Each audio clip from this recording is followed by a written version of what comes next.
Pakatapos ng 40 days na pagluluksa ng pamilya, pati tayong mga naapektuhan sa pagkawala ni Rene Baterbonia at ni Divine Adili, masasabi natin na umpisa na po ng tunay na laban. Marami po ang mga nag-isip na baka hindi na maghanap ng hustisya ang pamilya Baterbonia. Baka tanggapin na lamang nila ang settlement na inaalok ng Ateneo at wag nang magpatuloy pa sa pagsampa ng mga kaso.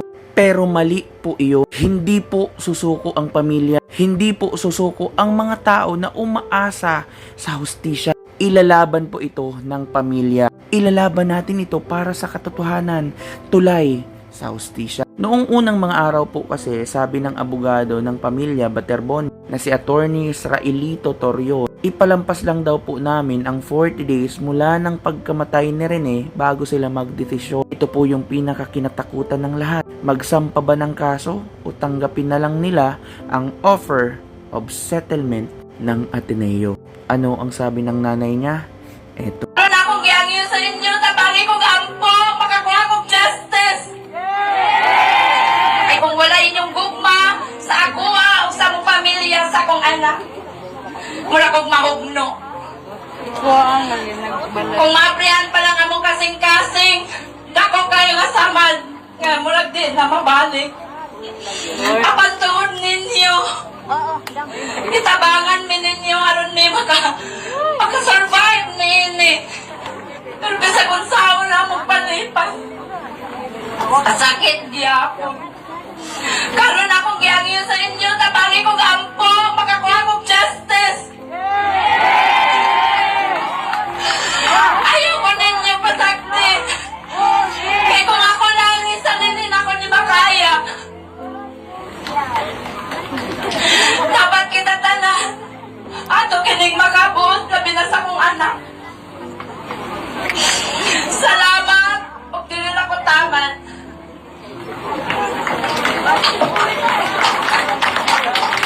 Ito po yung sabi ni Ma'am Robilyn sa mga hindi po naintindihan yung sinabi niya. Kung wala ang inyong pagmamahal sa akin at sa aking pamilya, mahihirapan ako. Kung pwede lang buksan ang aming puso, sobrang laki ng sugat na di na mababalik. Pero dahil sa inyo, tinulungan nyo kami para makasurvive. Kahit nililibang namin ang aming sarili para maging masaya, sobrang sakit pa rin. Ngayon, nakikiusap ako sa inyo na tulungan nyo akong ipagdasal na makamit ang hustisya. Huwag nyo akong pabayaan kasi kung ako lang mag-isa, hindi ko to makakaya. Dapat makamit natin to, ang hustisya. Lalong-lalo na sa aking anak. Maraming salamat. Pero nga po, dahil nag-trending yung pa-settlement ng Ateneo, lumabas naman po ang naratibo na hindi lamang daw po ito isang legal o pinansyal na settlement, kundi isang moral na obligasyon. Layunin nitong sagutin ang buong bigat ng pangangailangan ng pamilya sa pamamagitan ng mga sumusunod na konkretong alok. Full financial at long-term support. Sasagutin ng Ateneo ang lahat ng kasalukuyan at pangmatagalang pasanin, financial, emotional at long-term burdens na idinulot ng trahedya sa pamilya. Edukasyon para sa lahat ng kapatid.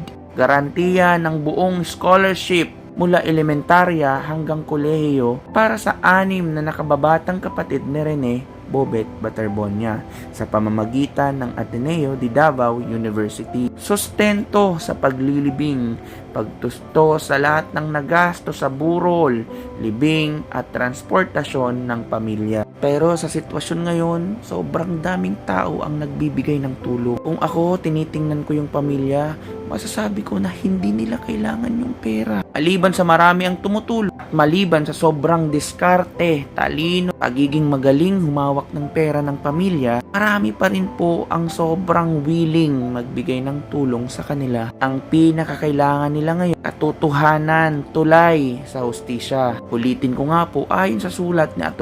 Torion, binigyan ng pamilya ang kanilang sarili ng 40 days mula sa pagkamatay ni Rene upang magluksa bago po maglabas ng pinal na desisyon. Nakahanda na ang kanilang legal team kung tatanggapin ng pamilya ang alok ng Ateneo. Aalalayan sila sa pag-finalize ng mga dokumento ng kasunduan.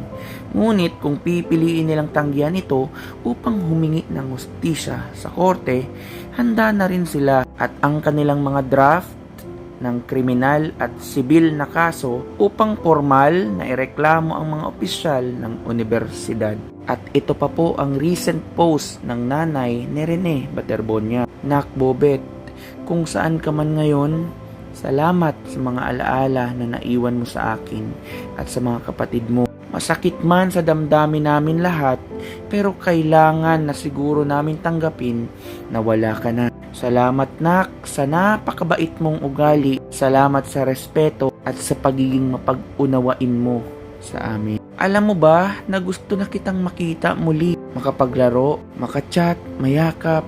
Hanggang ngayon, hindi ko pa rin matanggap na wala ka na sa amin.